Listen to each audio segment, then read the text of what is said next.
Awesome. Hello and happy Thursday. Welcome to another Lunch and Learn with Purse Strings.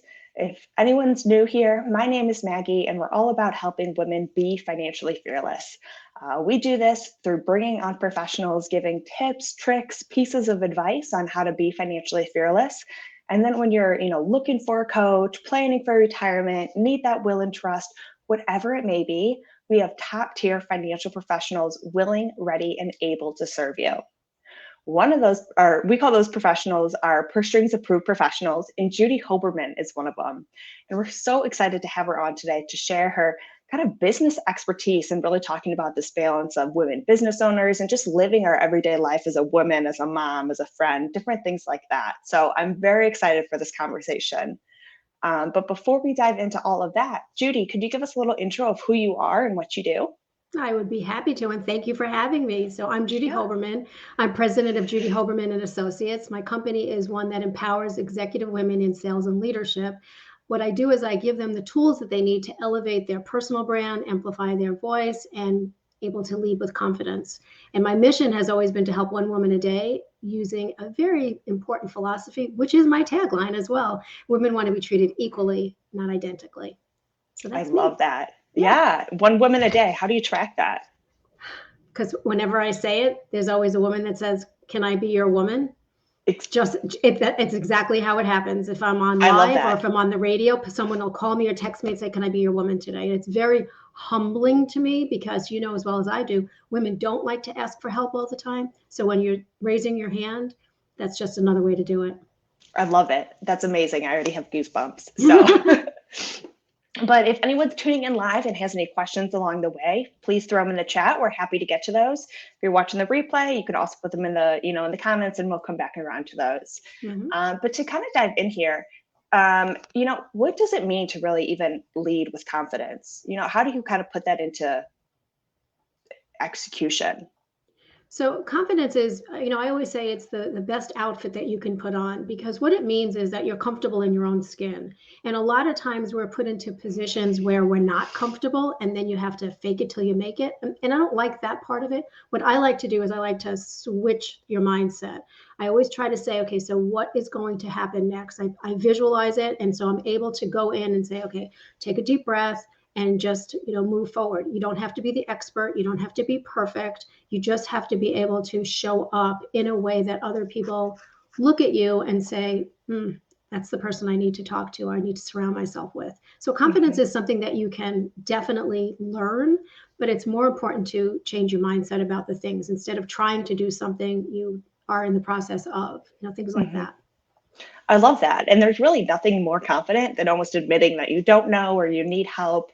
Especially kind of, and I feel like in a woman's world, there's nothing more confidence than showing, hey, I could use a hand, or I could use some assistance here. And just, I don't know, what's your expertise that you bring? Okay, remember it's one woman a day. So right then and there, it's showing confident if you say, "Okay, I could really use your help. Like, can I be your woman that day?" That's how you do it. I mean, that's as Yeah, simple as it is. You don't have to say, "Oh my God, I'm struggling." You can just say, "Can you show me how to do this?" I love that. Yeah, totally, totally. And so, another thing that kind of on the flip side of confidence is kind of that imposter syndrome, Mm. which is so common with women, especially. Why do so many women feel this imposter syndrome? Okay, if I had that answer, we could just close this whole thing. It would be a mic drop because Yeah, I would nobody, love, yeah, I would love the no, answer. yeah, nobody really knows why women have it, but it's something that you feel like you're not ready for. You don't really know what's going to happen. And you put yourself, you're like comparing yourself, your chapter one to someone else's chapter 20. And that's the hard part to do it. But no matter where you are in business or in life, it creeps in at the most inopportune time. And Yeah. but it happens to all of us. And when you say to somebody, "Oh, I just felt like an imposter," like, really, you? And I mean, I'll give you a perfect example. Somebody had asked me to be on a live stream, and I immediately said yes because I really wanted to do this until I got home and I looked to see who else was on the scoreboard. And I Mm, immediately said, I can't do this to myself. I said, I can't do this. I'm not well known enough. I'm not this enough. I'm whatever, not tall enough, whatever enough you want to say. And so I always have two coaches, male and female, because I need both perspectives. So I called my female coach first, and she said all the things you want to hear. You know, you're awesome and this and that, and we love you, and people, blah, blah, blah, blah, blah. And I thought, okay, good. Not what I needed, really not what I needed. So I called my male coach, and he said to me, did you ask to be on it or did they ask you? I said, they asked me. And he said, okay, so you've got a great message and you know that people want to hear what you have to say. So put on your big girl panties and get yourself over there. And I did. And it was Yeah. awesome. But the truth of the matter is, I was really feeling like I didn't deserve to be there. That's part of the imposter syndrome. You're not worth it. You don't deserve it. And we get it because we're not comfortable a lot of times. We don't know what our strengths are. We don't recognize that our strengths are some of the things that people would love to have, but we take it for granted. So Yeah. I can't tell you why it happens. It does happen. And, you know, I've got millions of examples from millions of important women, and they feel it as well. Yeah. Yeah. I mean, I felt it as well too, but I love that point that he brought up that they invited you to this, Yeah. Yeah. and it's funny how you say yes and you felt confident until you knew who else was going to be there. Right. And it just, but I'm sure, you put on your big girl panties, you do it. And once you're done, you're like, that's what I was worried about. Right. Exactly. I have What done was a that word? 1,000 lives. Like, why Right. was I worried about that one? Right. But when you visualize what it looks like when you're done, like look backwards, you know, when you can see that, like I can actually see some of the things that I'm going to be doing. And I know exactly who's in the room or who's on stage, whatever. When you visualize being done and looking back, you realize, what was I nervous about? But you have Right. to get there. Yeah, definitely. Definitely. And we have Eric Blake jumping in saying, he's here to learn, but say hi because both of us are awesome. So Hello, hello, Eric. Eric. We're happy to have you here. Yep. But we 1,600 women open new businesses every day, which is amazing. Yeah. So clearly women are stepping out and making moves. So what can women do to kind of feel more confidence in the work that they do? So first, I would say really know what your strengths are and put yourself into situations where you can actually utilize them. Don't concentrate on the weakness, concentrate on the strengths first and foremost. Then, like many of us do, myself included, give yourself a pep talk if you need that extra bit of confidence. What is it that you're looking to do? What do you want to accomplish? And give yourself that talk and say, you've got this, and just go and do it. And then don't let, other people give you that idea of what it means to be perfect. First of all, perfection is absolutely boring. It is. I'm a recovering perfectionist. And people end up resenting you because you think you've got it all going on. My siblings, they used to say to me, God, we hate you so much because you're always so perfect. But what happens when you try to be perfect, especially in a business? You can't be perfect. You have to be able to learn. And if you're perfect, what's the only direction you can go in? It would be down. So don't try to let other people tell you what they think. And my most important thing is, actually, there's two. One is ask questions. Don't be afraid to ask questions because you can't know everything. There are other people that are the experts. So ask people how would I be able to do this? Or, can you show me how? But most of all, decide why you're doing this. Like, Yeah. how do you make a difference? How are you impactful? Just find out like what it is that you want to do and then take the steps. And don't do it alone. You don't have to be alone to do this. In business, you Right. shouldn't be alone. Right, right. You need that team, you need that support, and to know that, you're growing too. And I think as becoming a business owner, there's so many things where, I might be a perfect chef, a perfect mom, a perfect chauffeur, all these different things, a perfect sister. But when it comes to business, I'm brand new at that. And That's so it's right. like you have to know when to cut yourself slack because you've never done it before. You might be, 55, but you've just never done it. And so you have to go back to that, we're learning, we're getting started, we're getting immersed into it. We have to ask the questions because we can't know everything in all areas of life. But if you think you know everything, that's a problem. If True. you're, what they say, if you're the smartest person in the room, you're in the wrong room. That's very true. You really have to be open for other people to give you their experiences. And it doesn't mean, if somebody's asking you for your experience and your expertise, it doesn't mean you do a brain dump. It means that you let them know what you know, how you know it, or whatever. But a lot of people are so worried about, look, I got to tell them everything. Let me tell them everything at once. And in business, that's really bad because the business is not about you, it's about your client. So you have to Yeah, make sure that you're listening to them. Ask questions, listen. Ask questions, listen. it's great. That's great advice right there. It's always about good questions, and having the right questions to ask. And I've been dubbed the question queen, so I have more questions than you could possibly imagine. Yeah, that's kind of how it is with my mom too. She's always like, I have 18 questions. And I'm like, here we go. Here's the That's right. list. But, The eyes roll. Yeah, I get that. yeah, but Yeah, it happens, and they're great yeah, questions. And I turn out learning a lot more than I thought I would as well, or information that I didn't know I needed that yeah. now I have. And I was like, wow, this is different. hmm Yep. And so when we were kind of talking about this conversation, you brought up this point of kind of this elusive balance. So why do you think there's no such thing as balance for women? Okay, I don't think there's balance for anybody, so it's not just That's women. okay, fair. It's time to really bust the myth. There is no such thing as work-life balance. We all know that it doesn't exist, but instead people are trying to say, well, I'm going to work 50% and I'm going to be home 50%. Doesn't work. You have to give 100% wherever you are. I say that instead of talking about balance all the time, because okay, let's pretend I'm a mom. I am a mom, but let's pretend I have little children, okay, Right. and I'm at work and I get a call from the school nurse that says my child got hurt on the swings or the whatever. Now, there's only two options. You can haul and get there immediately, or you can Right. say, I'm at my balance on my work time right now. So can you wait till 3 o'clock? I mean, you can't do that. So I always say you have to find harmony. Wherever you are, you have to be present. Okay, Hmm. so with you right now, Maggie, I am 100% present. I have nothing else going on. I'm not, answering calls. I'm not doing something on my computer. I'm 100% present. So right now, I am in harmony. Hmm. Okay, when I'm working, I'm in harmony. With a client, I'm in harmony. When I'm home, I'm in harmony. To me, that's great balance. That's really what it should be. And when you can figure out how to be present, like we're not allowed, my rule, because I'm the boss of me, not allowed to have any kind of technology at the dinner table. I don't care who Sure. you are, and I don't care how old you are. My kids are grown. I mean, and I still say no technology because to me, even if it's 15 minutes, you're present. And Hmm. that's balance because there isn't, I mean, truly, there is no such thing as balance. And it's so different of I am physically here versus I am mentally here, Yeah.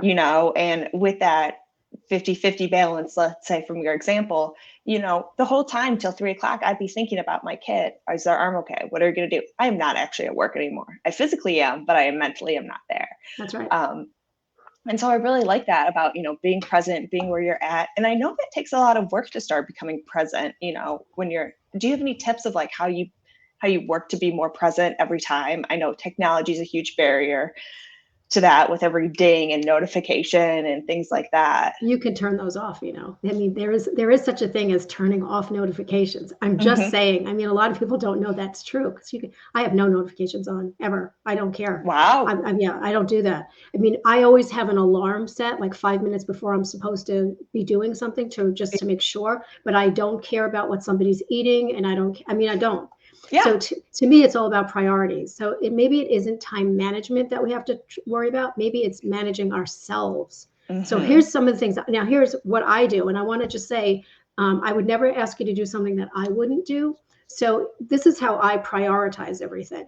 I make a list of everything that I'm doing personally for my business, my personal life, anything that my hands are touching. And then I circle the things that only I can do and I Hmm. delegate the rest. So there's opportunities to move towards balance because I only need to do this and everything else I'm giving away. And so as it gets you to start thinking, I go back to that list again and then I prioritize it. Mm. So I have ways to say, okay, so this is the most important thing, or this is due first, or whatever it is. But that's my list. Everything else that was on that list that my hands are touching, I can give it to somebody else. And so Right. that's how you manage your time better. Again, it's not balance, it's just managing yourself. And that's what I think is the greatest gift is that you learn how to do that. I love that kind of idea of writing them all down and circling it. And I feel like, you've also have great experience or knowledge now of knowing how to delegate, because at first delegating is hard to do because you don't know what to delegate, Yeah. who to delegate, how to communicate that. And so once you kind of sharpen that skill, I'm sure then this process is much easier for you of just circling and delegating. Um, but even strengthening that muscle of just delegation, I know sometimes is like shame that I should be doing it all, which you shouldn't be. But that's a hard thing, but I love that because it's so important, because we can't do it all. No, and you shouldn't do it all. But I have to say, for me, delegation is very hard. I like to do things the way I like to have them done. But if you're very close-minded, then nothing gets done at all. And I remember, thinking that I used to have a bunch of trainers that I worked with, and one of them got sick. So we pulled another trainer in, and he was doing things totally differently than what we were expecting, like totally. And so Yeah. I'm there taking notes and I'm writing it down because I'm going to have this conversation with him. And after a few minutes, I just stopped and I started to listen. And he was actually funny and he was getting the point across, the same point, just in a different way. And then I had to apologize first to myself and Yeah. say, you missed like the first 20 minutes of it because you were so busy saying he was wrong. And I apologized to him. He didn't even know I did that. But I said, I just have to say, I prejudged what you were going to be doing. And to me, and we started using some of the ways that he was Yeah. doing it. So you have to be able to say, I'm going to delegate this, and then I'm just going to I'm going to empower somebody to just do it. Yeah. And if they come back with it almost better than you could imagine, awesome. Or equally done. I mean, it's done. Yeah. The results are the same. Let's put it that way. Exactly. Oh, I love that. That is awesome. But you're right. Yeah. Balance, elusive balance. There's no such thing as balance. Thank you. Thank you. Got another one. Yep. Another convert. And so then, we know women are the safety net for everything. When, home, caregiving, cooking, cleaning, you name it. So what are some tips you would have to kind of lead with confidence and create balance? I guess we did kind of just talk about some of these things. Do you have any other tips that you'd want to share? I would, what we said really makes sense for me because that's basically what I do. Yeah. I do also make sure that when I'm in a situation where I don't feel confident or I'm out of balance or out of harmony or whatever, I try to go back and revisit it and say, okay, so what was happening and why did I put myself in that situation?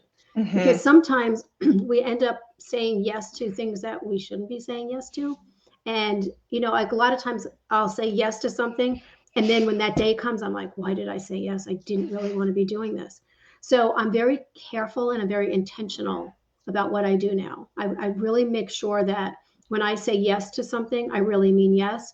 And when I'm not comfortable with something, I learn why I'm not comfortable. Now, that doesn't mean that I do everything right because I don't. And people can say I don't. But I want to be confident when I walk into a room. I want to be confident when I'm going to a meeting. I'm an introvert. So when I have to walk into a room of people that I don't know, it makes me freeze, like really makes me freeze. So I have to talk to myself and just say, there's somebody in there that really wants to meet you and blah, blah, blah, blah, blah. And it sounds ridiculous, but, a lot of times what I end up doing, Maggie, is I end up going first. I get there early. So people walk up to me first and then I don't have to. That's a great tip because because then you don't walk into a room of 50 people, Right. You walk in when there's only 10. Right. Or whatever or you that walk is. in, you're 20 minutes early and you're the first. And then they walk up to you, go, hi, my name is so-and-so. What do you, so that makes me feel more comfortable and more confident. I love that. Yeah. It's almost kind of that leg up. So when people come in, you're that welcoming committee, you're the one who's bringing them in, which is also a great connection because, when you go to any of those events, everyone in the room is first kind of like, okay, to have someone come up already and welcome you, amazing. And that really sticks. And I do it all the time. All right. We'll have to get networking together in person. That's right. This has been a ton of great information already, Judy. Is there anything that we haven't hit on that you want to make sure is shared with our community of women today? I would say that, there's some rules that I live by that, it might just help somebody else. It could be tips or strategies or whatever you want to call them. But the first one, like I said, I am a recovering perfectionist. So my very first rule is to understand that no one's perfect. That's why pencils have erasers, but you want to be imperfectly perfect if that's how you need to be it. But that's the first thing that you have to understand. The second thing is you have to know how to say no. And just say, I'm already committed or however you want to say it, but it's absolutely necessary for you to say no, because when you say yes to everything, you're saying no to something that is very important that will come up. You can't be a super person. The third thing is when I said about questions, listen, listen, listen, listen. And then when you think you've listened enough, listen some more, because you want to hear what this other person is talking about, because you're going to hear some things that if you weren't listening, you're going to miss. The fourth one is like, it's okay to ask for help. It's not a sign of weakness. It's, being strong, being confident. That's what it is. But most importantly, and you do this every day, is support other women. Yeah. We've all heard, stories about mean women and the mean girls and whatever else. And that's okay. If they want to act like 12-year-olds, that's fine. You move along. But truthfully, confident women, they support each other, and Yeah. they have each other's back, and they're not intimidated or threatened or anything else by somebody that's strong and confident. So that's who you want to surround yourself with. Those are all great pieces of advice. One of them reminds me of, if you've ever read the book Year of Yes, with Rhonda Sherwin, which was great. And it would kind of get to the point of anything that you are saying no to as well, you're saying yes to something else. Absolutely. And always that divide. I know in her example, it was kind of weight loss. If you're not losing the weight, then you're saying yes to being heavy and whatever that comes with, being taking care of your kids and the life expectancy, whatever. Yeah, absolutely. Absolutely. But yeah, you have to know and be empowered with these other women, because there's so many amazing women out there. Just bring up another chair to the table. That's always what I'm about here. There's not one chair. You bring your chair. We'll build you a chair, whatever it takes to get bring the table. Yeah, whatever you need, we'll make it happen. And so how can you help business owners? What kind of coaching do you do to kind of help business owners or companies kind of grow? So I do a lot of executive coaching, which is different than life coaching, but that's not to say we don't ever talk about personal, because we do, because you can't separate the two. Remember, no balance. There's no balance. Right. So I do a lot of executive coaching. I also do training in leadership and in sales. And you can't be a leader without selling, because you're always selling yourself. And you can't be in sales unless you lead, because you're always leading yourself. So I also do that. And, there's a lot of opportunities for people to learn and to get to the next level, that whatever that means, to be successful, whatever that definition is for you.